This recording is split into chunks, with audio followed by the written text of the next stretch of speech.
Monsieur le Président Louette, chers collègues, tout d'abord, je souhaitais saluer ici l'accord conclu entre l'État et les 4 opérateurs de téléphonie mobile pour en finir avec les zones blanches, ces territoires qui n'ont pas accès à Internet ou à un réseau mobile de qualité. Alors que certains citoyens vivent dans des zones périurbaines, notamment dans ma circonscription à côté de Toulouse, et ont du mal à obtenir une couverture mobile de qualité, j'ai toutefois quelques interrogations sur cet accord.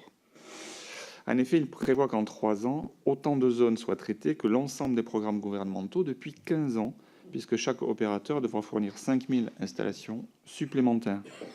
D'un point de vue technique, est-ce que 20 000 installations supplémentaires suffiront à couvrir l'ensemble des zones blanches? En outre, vous avez parlé également de 3 à 4 milliards d'euros d'investissements supplémentaires.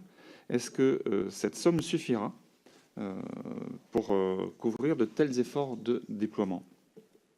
L'accord prévoit également que ces déploiements se fassent en toute transparence via un site qui est monreseaumobile.fr, qui est hébergé par l'ARCEP. Comment jugez-vous cet outil? Quel est votre avis dessus? Est-il efficace et fiable? Finalement, ma dernière question concerne les réseaux 5G que vous avez également légèrement abordés, qui ne sont pas mentionnés par contre dans cet accord.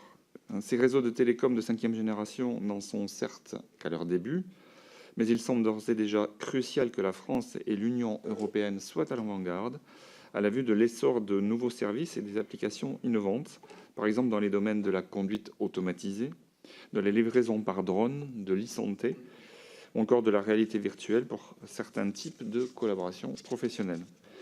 Dans un plan d'action pour la 5G élaboré en septembre 2016, l'Union européenne a d'ailleurs fixé comme objectif pour 2025 que toutes les zones urbaines, ainsi que les principaux axes routiers et ferroviaires, disposent d'une couverture 5G et comme objectif intermédiaire pour 2020 que la 5G soit disponible dans au moins une grande ville de chaque pays de l'Union. Bien sûr, je postule pour Toulouse, mais la France atteindra-t-elle ses objectifs en matière de déploiement de la 5G? Je vous remercie. Alors, question suivante, elle portait sur cet étonnement que je comprends aussi. Comment va-t-on faire autant en 3 ans que tout ce qui n'a pas été fait en 15 ans? Finalement, moi, c'est quand même assez... Alors, au-delà du fait que Julien Denormandie est une sorte de bonne fée, peut-être du secteur, je ne sais pas, mais au-delà du fait qu'il y a eu véritablement... Il y a plusieurs raisons très sérieuses qui militent pour ça. Première raison, les opérateurs maintenant sortent, un peu affaiblis, mais ils sortent endurcis, si j'ose dire, de 5 années de guerre commerciale épouvantable. Alors ça continue, la guerre des tarifs, hein, mais on s'est adapté. C'est-à-dire qu'on s'est adapté.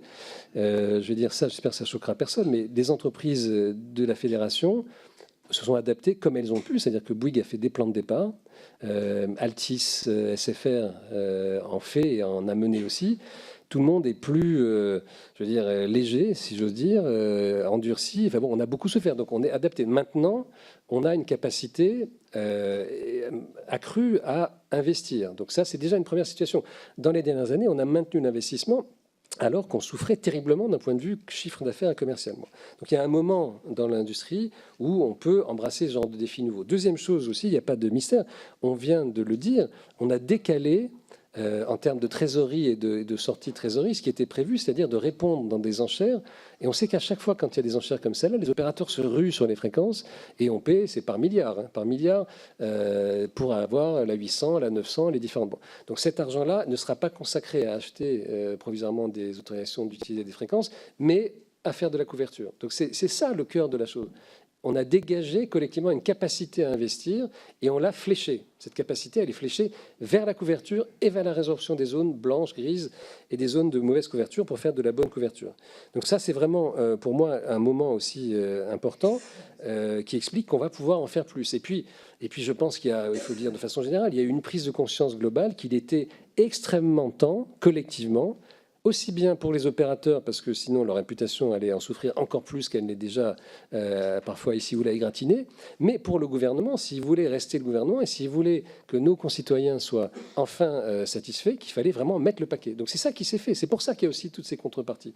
Donc il y a un moment, il y a une volonté et il y a une capacité. C'est pour ça qu'on pourra faire avec de la mutualisation beaucoup plus grande qu'auparavant, on fera de la résorption des zones blanches et on fera aussi la résorption des zones grises. Voilà, c'est pas mystérieux en fait, c'est la capacité qui se mobilise et qui va être investie dans cette activité-là.